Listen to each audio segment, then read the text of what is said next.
I received a review copy of Animals of Baker Street from the distributor, so thanks to Coiled Spring. Solve mysteries by visiting locations in the buildings, streets and gardens of Baker Street.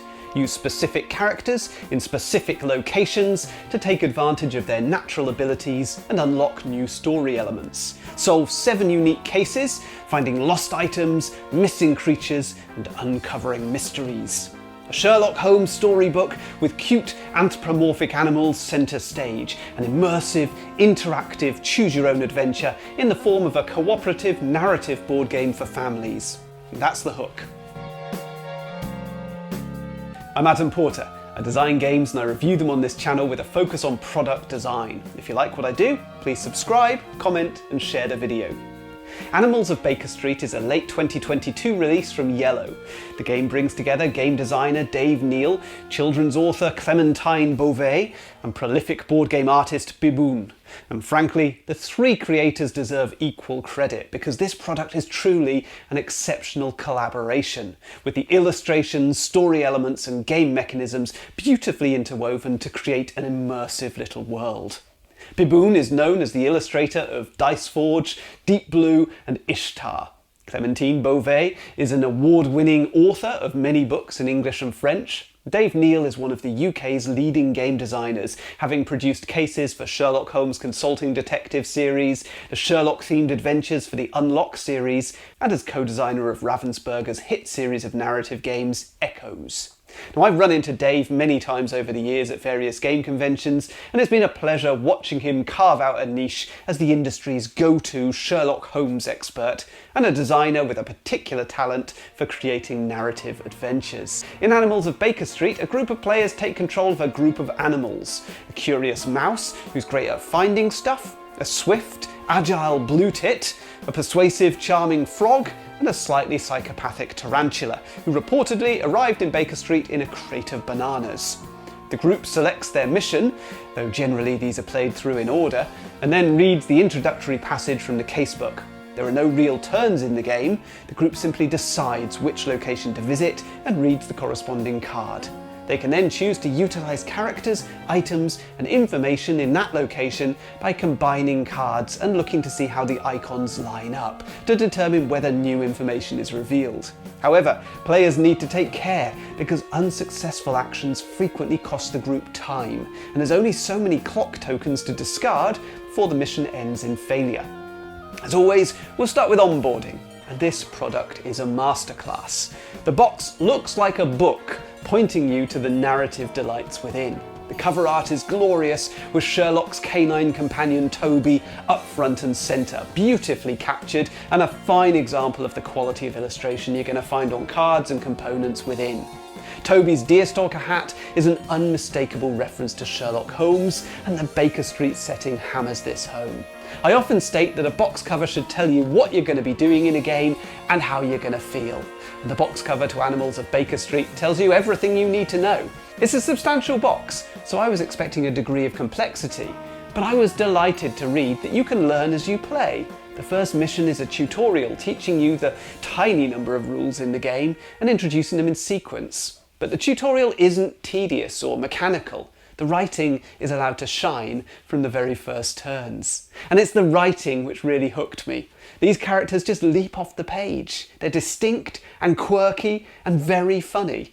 This is one of very few games that I've played which genuinely made me laugh out loud. And not once, but frequently. The tarantula's dark view of the world in particular is always entertaining, but the other player characters are endearing too, and there are a host of non-player characters with their own memorable personalities as well. I rate games using my own ladder engagement system.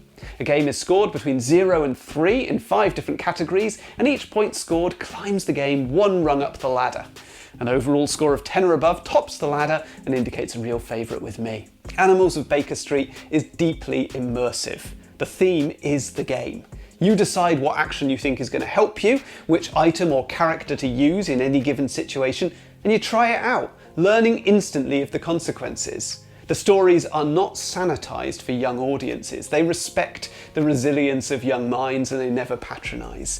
As such, there's an element of parental guidance required here. These lovely characters will face significant peril, but it's never gratuitous or age inappropriate, just a little grittier than you might be expecting from such a cutesy exterior. The third mission, for example, has our detectives unpicking the circumstances around a poisoned fiancé.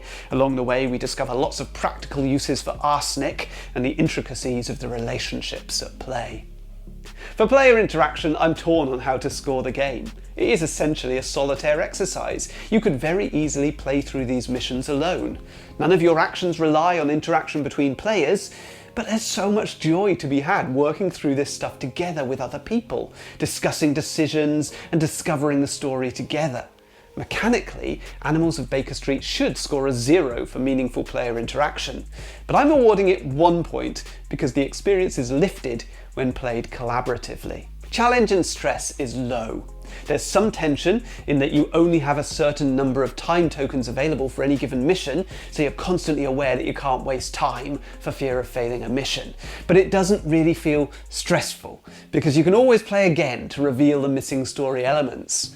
The game is relatively easy, as you'd expect for a game aimed at families, and the clues guide you through the narrative. Feedback is very high. Almost every action you take is going to reveal new information, some useful, some simply entertaining. But you're rewarded or punished for your decisions with immediate effect. The lack of player interaction is countered by a high degree of interaction with the game system itself.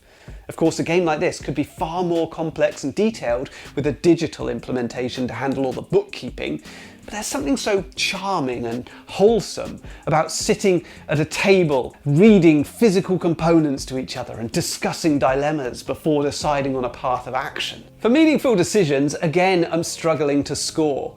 Perhaps this is indicative of the product not really being a game in the sense of a competitive strategic puzzle that we win or lose.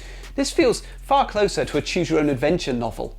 I can't honestly say that the decisions feel meaningful, in that the game is largely on rails. The story is pre-written, and you may discover story elements in a slightly different order depending on your in-game choices, but those story elements were always going to be revealed one way or another.